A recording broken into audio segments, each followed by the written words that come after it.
Partie numéro 3. Saisir les données des tâches des phases en cascade du projet. 3.1. Comment analyser successivement les phases du calendrier? Pour faciliter l'analyse des phases en cascade d'un projet en maîtrise d'ouvrage, il est conseillé de procéder comme suit.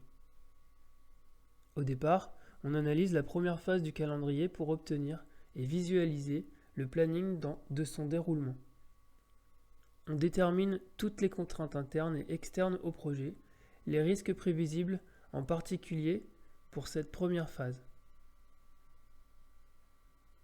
On établit le planning navette d'analyse du projet pour analyser successivement ces phases en cascade, ce qui permettra aux intervenants, à la vue des tâches déjà saisies et ordonnées, de voir le déroulement de leurs propres tâches, ce qui leur permettra, les plus concernés, de fournir des informations plus crédibles sur l'exécution de leurs tâches. 3.2. Saisir les tâches de la première phase. Créez les tâches de cette phase et saisissez leur désignation et durée, liez-les entre elles. À noter, le logiciel EcoPlanning permet d'utiliser 3 démarches pour lier les tâches entre elles. Saisir l'ordonnancement des tâches pour connaître le délai du projet, voir la note avec le code QR. On saisit les tâches de la première phase que l'on lie à la phase suivie. 2 possibilités de visualisation avec le planning mémorisé à 1.5 Gantt code tâche de la liste de la boîte de dialogue, voir le chapitre correspondant, en modifiant les valeurs du filtre.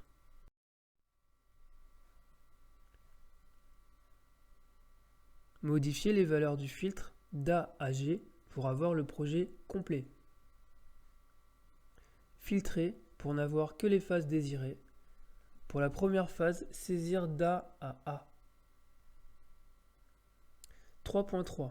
Saisir les tâches des autres phases en cascade du projet. Pour faciliter l'élaboration de l'analyse d'une phase, il est intéressant de visualiser la phase précédente, ce qui permettra d'établir le planning navette d'analyse du projet.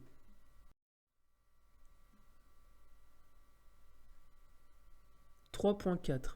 La phase d'exécution du calendrier. Si au départ, on peut faire une hypothèse sur le délai de ce type de projet, ce n'est pas le cas pour des projets importants et complexes.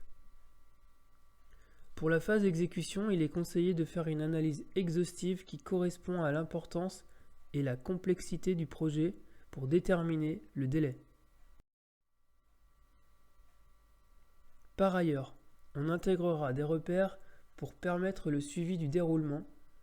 Il sera demandé à l'exécutant d'intégrer les mêmes repères dans son planning d'exécution.